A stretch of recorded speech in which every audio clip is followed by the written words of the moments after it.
I ara donem pas al bloc que anomenem els 10 anys. És una retrospectiva que de fet s'extén més enllà d'aquests 10 anys, en el que recorrerem amb el Pere l'inici d'aquesta aventura. Si et sembla, Pere, comencem? Com vulguis. Ostres, que bé, això. Sí, tenim 360 graus aquí al voltant. Comencem. La teva vida ha estat durant molts anys la medicina. Quin seria l'aprenentatge que n'has extret de tot aquest temps? Que les malalties es produeixen en malalts. És a dir, que no són coses, sinó malalts que tenen malalties i vaig estar a Boston precisament per aquest tema, treballant en un grup, Medical Decision Making, en el qual demostrava que segons quin tipus d'intervencions, si tenies una neodelaringe, podien oferir-te més supervivència però perds la veu, o molta supervivència, menys supervivència però conserves la veu. I hi havia uns que triaven la cirurgia, que tenia menys qualitat de vida, i els altres al revés. Veient quin extracte sociològic eren, les persones que no necessitaven la veu triaven la cirurgia, encara que es quedessin sense veu, els que no necessitaven veu. En canvi, tots els altres que necessitaven la veu, què feien? Triaven radioteràpia per poder conservar la veu. Aquí hi havia mestres, hi havia abogats, hi havia això, allà hi havia transportistes, gent que fessin obres. I aquesta és la realitat que, com a tesis final, sortia que tota malaltia es dona a una persona que té els seus valors i que té el seu entorn. I que per les decisions més justes cal tenir present totes les coses en el seu conjunt. Això em va obrir els ulls, perquè d'alguna forma, he dit d'una altra manera i ràpid, perquè el temps també se'ns escurça, és que ja no es tracta de l'objecte, es tracta del subjecte. No es tracta d'una malaltia, es tracta d'una persona malalta. I per tant, això va ser un gran aprenentatge en la meva vida, més dedicant-me a l'oncologia, en el qual, diguéssim, especialitat aquesta, evidentment, si vols, no ho fas, però si mires en els ulls del malalt amb un càncer avançat, t'enteraràs de moltes coses, del que és la vida i del perquè de la vida. És possible, Pere, que entre els assistents hi hagi algú que ens pogués explicar una mica d'aquesta primera etapa, quines han estat les experiències? Sí, aquí, per exemple... Veig la doctora Viloca, que va fer tota la carrera amb mi. La doctora Viloca, exactament. Bueno, ara al sentir-te, Pere, pensava que deies que ho havies après a Boston, però jo recordava que ja ho portaves a dins. Et recordo, entre els 17 i 23 anys, allà a la Facultat de Medicina, enmig dels nois de Sabadell, jo recordo al començament, amb un noi guapo, afable, amb un somriure, però que sempre estaves parlant justament del pacient, del subjecte, de l'anar més enllà de la ciència, amb apassionament, amb interès per l'home que hi havia darrere del pacient. Junt a això, també hi ha moltes altres coses. Me'n recordo que sempre estaves enmig de les trifulques, batalletes, plenes d'il·lusió, agosarades, fent corredisses davant dels grisos. O al revés. O al revés. I bé, també recordo aquelles reunions clandestines en què tu sempre deies que la revolució es feia a partir de la medicina. De la medicina, que havíem d'arribar a una medicina solidària, social, pel pacient i amb el pacient. Llavors crec que ens reuníem, entre altres cases, a vegades a casa del meu oncle, i parlàvem i xerràvem, tu debaties amb passió sobre el pacient, la persona, llegíem llibres i fulletos que anàvem a comprar en una llibreria clandestina al carrer Parlament, i que ens parlaven de la medicina, que llavors ens ho creiem. Després jo personalment fins i tot ho he dubtat. La medicina social, humana, que hi havia en els països dits socialistes i comunistes, devia ser veritat. I que semblava que havíem de fer tota una transformació, teníem molt interès, amb molta il·lusió, amb molta empenta, pensàvem que les nostres accions transformarien aquesta medicina, a vegades teníem por. Me'n recordo que un dia, per animar-nos, ens vam veure tota una botella de conyac francès del meu oncle. Ah, aquesta era la bona. Llavors, el meu oncle, que ens refugiàvem a casa d'ell perquè era un bon capitalista, un bon home, tractava bé els seus treballadors, però tenia el conyac francès. I quan ens vam acabar, la botella estava buida, allò era com el conte de Rínxols d'Ors. De Rínxols d'Or, què farem? Jo vaig pensar, doncs hi posarem torres, conyac torres a dintre, i així, total. I vam fer una petita transformació. Però la transformació més important d'això que dius, jo crec que allà vaig comprendre que res de transformar el món, que t'has de transformar tu mateix. Això. I que en la transformació de tu mateix pots començar, a la millor, a trobar una certa efectivitat en les coses que fas cap als altres. Bueno, això jo sempre ho veia, que portaves un esperit de recerca humana, de transformació, i de fet jo que soc psiquiatre, psicanalista, encara que hem estat separats amb els nostres trajectes professionals, però jo sempre m'he sentit molt a prop teu, justament per aquesta recerca de la transformació des de dintre, no? I Gràcies. hi ha una cosa que t'ho vull dir, és la teva profunda fe en la vida humana i en la capacitat creativa i constructiva dels humans, quan moltes vegades això està molt i molt amagat. Això ens serveix per tots. Gràcies. Moltes gràcies, Llúcia. Després d'aquesta etapa que hem estat comentant ara amb la Llúcia, tu vas iniciar un repte nou que va ser posar-te al front del projecte del Parc Taulí i, de fet, d'alguna manera podríem dir que vas passar de fer com de metge de persones a metge d'organitzacions, no?, d'alguna manera. Sí, és que jo crec que no he deixat mai de ser metge. I totes les coses les he fet amb la mateixa actitud, perquè el que vaig aprendre és que s'ha de preguntar, s'ha d'escoltar, s'ha de veure què passa, agafar fets i després ordenar-los, fer una hipòtesi diagnòstica i després fer exploracions complementàries si escau i al final arribar a una presumpció terapèutica que et permeti veure si el Darío aquí ho sap molt bé, funciona o no funciona. Per tant, en els sistemes, en les organitzacions, crec que passa igual. Em vaig trobar en una organització, 2.000 persones. Crec que la gran cosa la vaig trobar davant de les màquines de cafè. Perquè tenia el despatx en un lloc i davant hi havia la màquina de cafè que tothom hi anava, ho recordaràs. I allà hi havia les converses informals.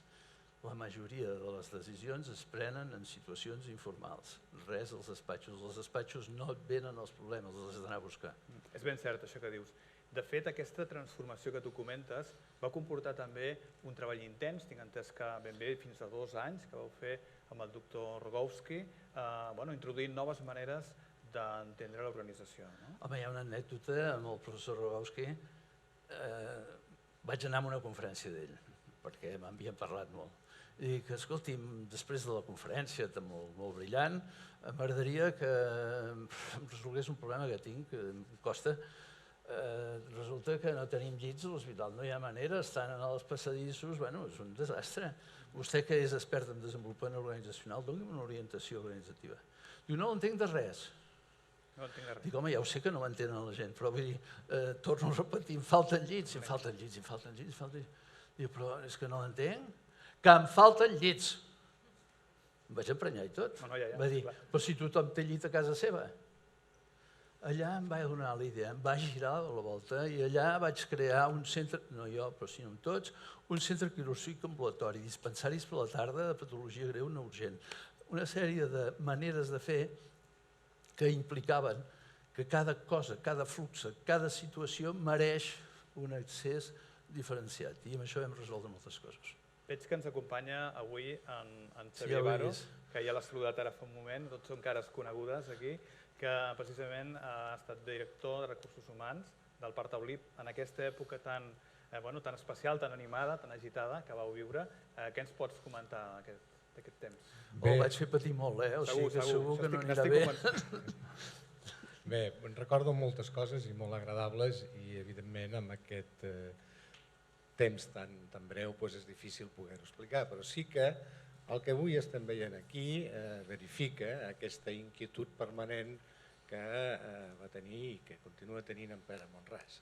Vull dir, en el projecte del Taulí, que és un projecte que vam poder compartir durant tots aquests anys, es va posar de relleu una qualitat que probablement ara s'explicava aquí, que és primer aquesta transformació que aplicada a lo que és el món de les organitzacions.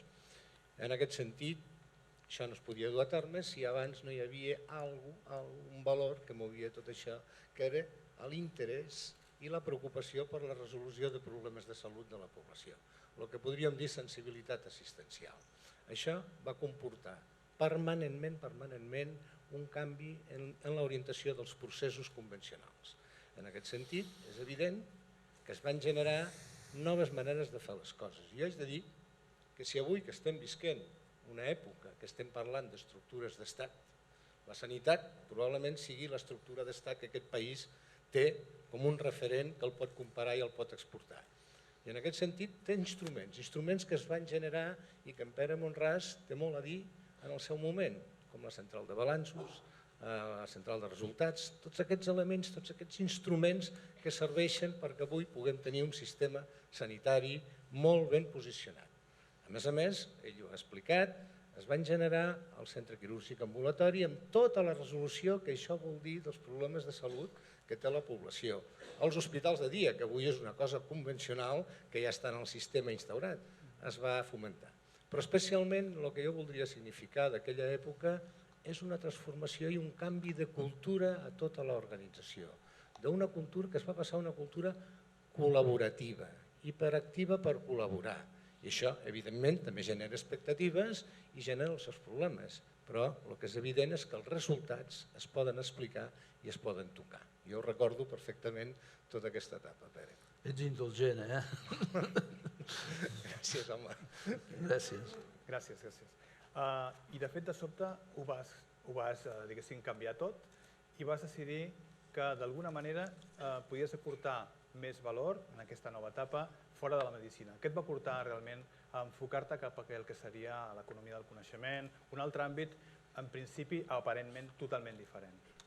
No sé, a la meva vida totes les crisis han sigut un salt. Deu ser que quan ve una crisi has de saltar alguna altra cosa. I un cert cansament d'una labor, 27 anys de la Direcció General del Taulí, etc. I en aquell moment la gent de Lisboa i els ministres de la Unió Europea, es diu que anaven una mica així col·locats, van dir que la societat del coneixement seria allò que durant 10 anys Europa seria magnífica, no? Ja els fa, en fa 16.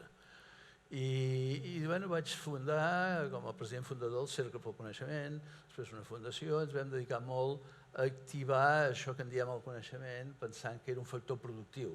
En el fons el que d'alguna forma estava sota és que el talent de les persones esdevé la matèria prima per poder treballar en una organització, que no són les pedres, que no són els processos, que també, que el més important és si tens que el talent de les persones tingui, com les plantes, cada planta el seu racó, doncs cada persona tingui el seu racó per créixer. I llavors fer-se, desenvolupar les seves potencialitats, i això és el que d'alguna forma va ser el que em preguntes.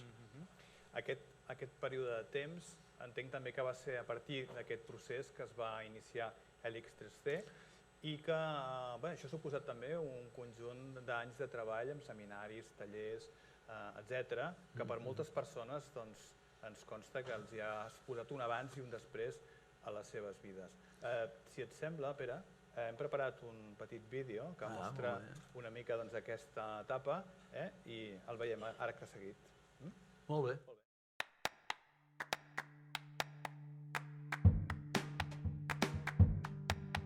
I el que vinc a buscar en el seminari d'Hèlix és aprendre a autoliderar-me jo primer, jo mateixa, abans de començar a liderar els altres. Saber com dialogar amb aquestes veus nostres és el que ens pot proporcionar el nivell suficient per augmentar el nostre autoconeixement. Si allò que faig no té dimensió humana, procuraré no fer-ho. Què és la dimensió humana? Aquella que un el fa créixer. Si una empresa no aporta valor a les persones, no té sentit. No existeix l'organització, és a dir, només hi ha empresa, només hi ha producte a valor que aporta quan es produeix una interrelació entre les persones que conformen l'empresa. I van començar a tenir sentit frases com és, si sempre fem el mateix, sempre obtenem els mateixos resultats, no? Si no arribes als teus límits, no arribes a uns processos de transformació i canvi, diguéssim, vitals, quasi bé. Es lo que Einstein decía, la genialidad es eso, relacionar cosas que ya existen, pero que nadie nunca las vio juntas. La reflexió i la valoració d'alternatives sense donar-me pressa, ni molt menys. O sigui, anar deixant que les coses reposin, passin i ja veurem. I també menys por a prendre decisions. La vida està per viure segons el que sents en aquell moment. Moltes coses per fi comencen a encaixar. Tot el que abans era por, ara és coratge. Tot el que abans era incertesa, ara és certesa. I a partir d'aquí tinc d'anar-li donant la volta a les coses.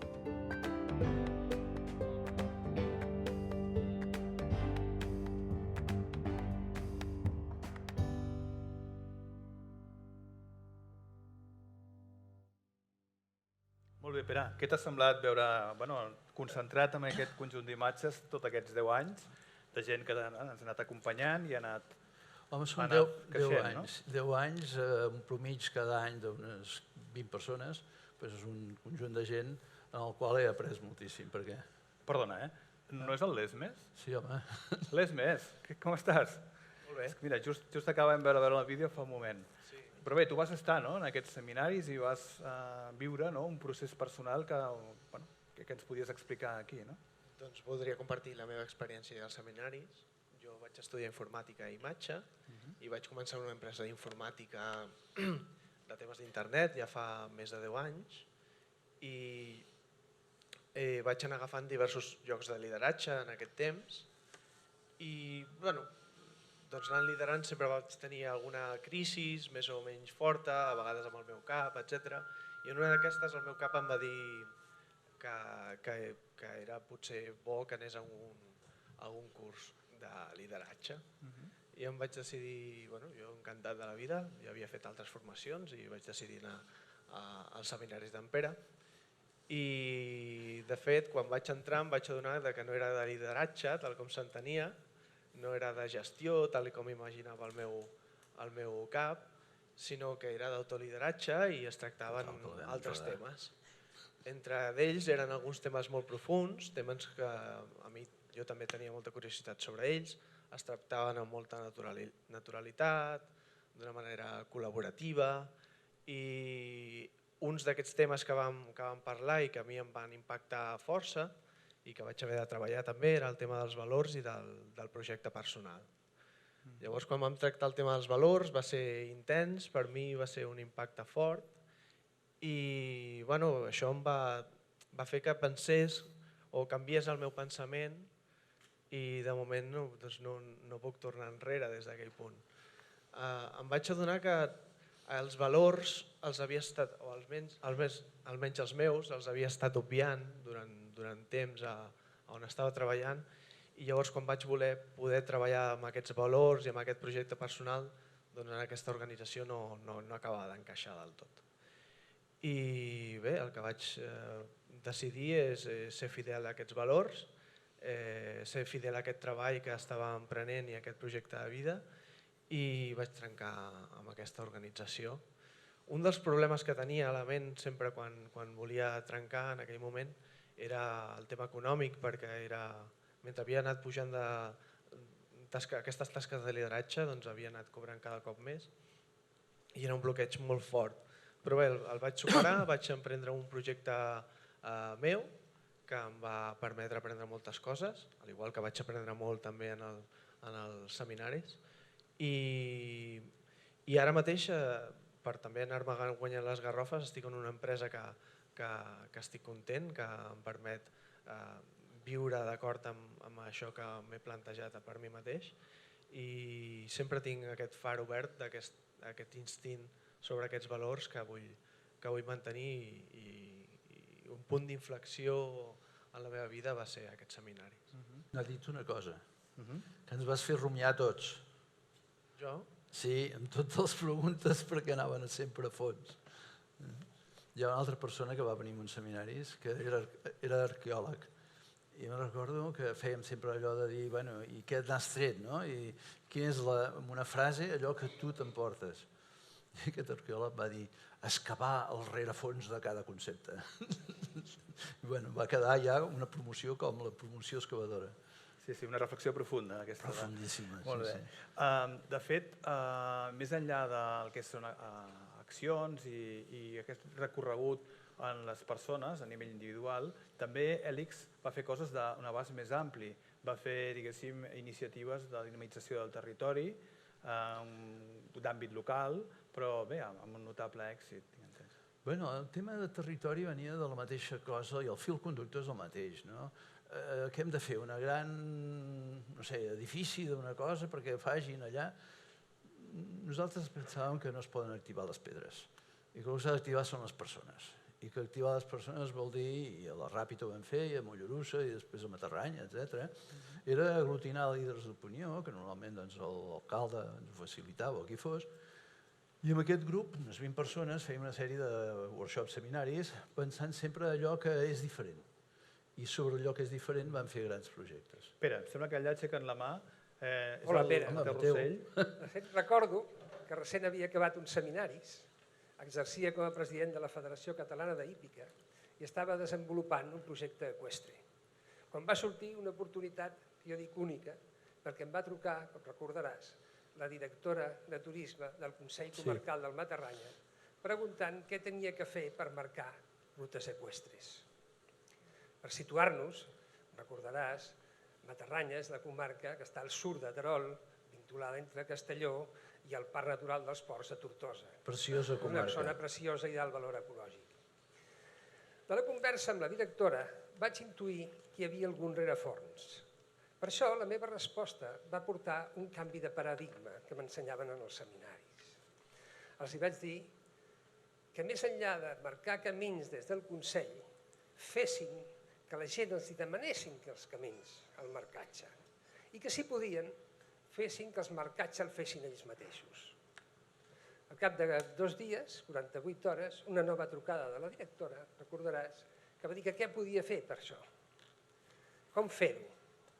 I a partir d'aquí va sorgir el projecte de dinamització territorial de la comarca del Matarranya.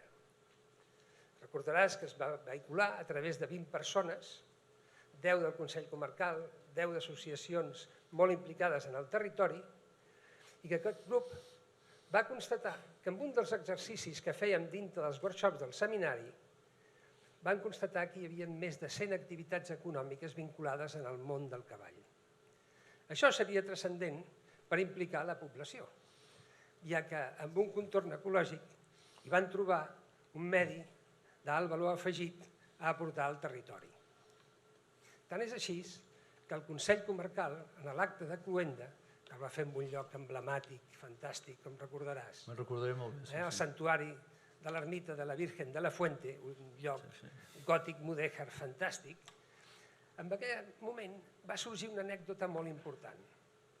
Quan el president del Consell tancava, recordaràs, l'acte amb el seu discurs, es va aixecar una persona amb 80 anys més de 80 anys. I va increpar-lo i va dir: és el millor que heu fet en el Consell Comarcal i jo hi vull col·laborar. Arranjaré unes quadres que tinc del meu avi i les posaré a disposició dels genets que vulguin fer estades en aquest entorn. Jo crec que aquesta anècdota fa ben evident l'impacte que té aquest efecte transformador d'aquests projectes ideats per tu, Pere. I recordes que la frase final que van posar com a eslògan d'aquell projecte va ser col·laborar és créixer? I tant, i tant. Gràcies, Mateo. Aquesta referència que estava explicant el Mateo fa referència a, com dèiem, un àmbit molt ampli, però anem també a lo concret. Hèlix no només va treballar en format debats, com dèiem, sinó també a format individual. És a dir, aquesta generació d'ecosistemes favorables, en aquest cas d'un territori, també es podia transportar en el cas individual d'una persona que volgués canviar el seu projecte de vida o, com tu deies, compatibilitzar l'ofici de viure amb el que és el projecte de vida. Sí, però és el mateix fil conductor la persona. Llavors a nosaltres ens posava molt nerviós els discursos, que encara es fan moltíssim, la importància de l'ocupació, de l'ocupació, de l'ocupació. Però nosaltres vam girar-ho i vam semblar que no era l'ocupació, que també, evidentment, sinó generar oportunitats. I llavors persones que d'alguna forma es donaven les circumstàncies, parlàvem amb elles i si elles volien i d'això fèiem un pla de treball, unes tutories, per tal de poder generar oportunitats. Bé, tenim aquí el Javier Darío. Ell és metge, precisament, també, i és de Colòmbia, después de una estada a Chile, etc. Y entiendo que ahora estás trabajando directamente en urgencias, ¿no? Sí, ahora me dedico a la urgencia, soy adjunto de urgencia de los hospitales de la zona de Barcelona. Y un poco trayendo tus palabras, hablabas de un proceso personal y esto que comentaba Pera también. Quería compartir un poco con vosotros la experiencia nuestra, ¿no? Pero antes de esto, ya que estamos contando anécdotas, recuerdo una muy bonita, muy espectacular para nosotros. Cuando conocimos a Pera fue en una charla de liderazgo, justamente en un máster de urgencias de la Universidad de Barcelona que estábamos realizando, y entonces Pera dio su charla y justo estaba con mi esposa ahí y quedamos maravillados de todo lo que explicaba, de todo cómo lo explicaba, y era como si lleváramos mucho tiempo esperando algo así o alguien así, ¿no? Que fue muy bonito. Como todo lo que a uno le gusta quiere más, entonces dijimos, bueno, pero ¿qué más hay, no? Y tú recordarás que cuando terminaste la charla, fuimos contigo y, bueno, ¿qué más hay? Entonces nos comentó que habían las tutorías, que las hicimos, y en este caso, concretamente a mí, fueron muy importantes, ¿no? Me ayudaron a organizar mucho mis ideas, a incluso reconocer cosas que ni yo todavía había podido percibir. Después también tuvimos la buena suerte y la fortuna de hacer los seminarios, que justo salió el vídeo y recordó también nuestra experiencia, que fuimos como a la promoción, la 8ª o la 9ª, no lo recuerdo ya, y también fue maravilloso, fue un antes y un después para mí en mi vida, claramente fue un antes y un después, ¿no? Fue una experiencia muy agradable, muy bonita, y realmente ha permitido esta información o formación, etcétera, ayudó mucho a poder desarrollar mi proyecto de vida laboral, familiar, y bueno, vivir aquí vivir esa experiencia ha sido maravillosa, ¿no?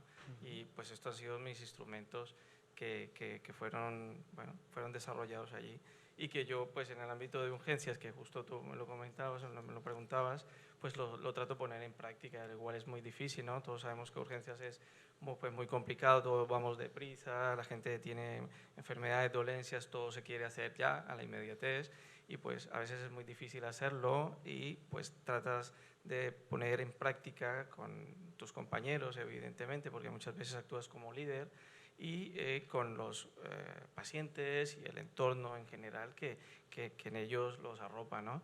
Este tipo de cosas también es un poco desafortunado que las facultades de medicina no lo enseñan, ¿no? Generalmente no lo tienen en sus currículos. Las universidades, digamos, más clásicas, probablemente las más reformistas seguramente lo estarán implementando. Un poco quería compartir con todos vosotros y darte las gracias a ti de corazón por todas estas experiencias compartidas y vividas. sabes que todo es intercambio y por lo tanto nos elevamos juntos.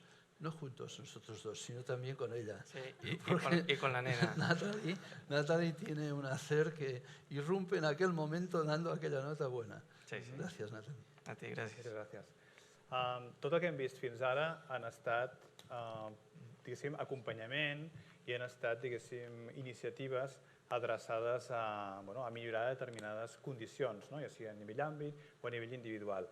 Però hi ha un moment en què Hèlix decideix fer un pas endavant i liderar, diguéssim, projectes propis. Més enllà que són d'alguna manera projectes externs, sinó directament dir, escolta, doncs anem a posar-nos en àmbits que són clarament sensibles a nivell social.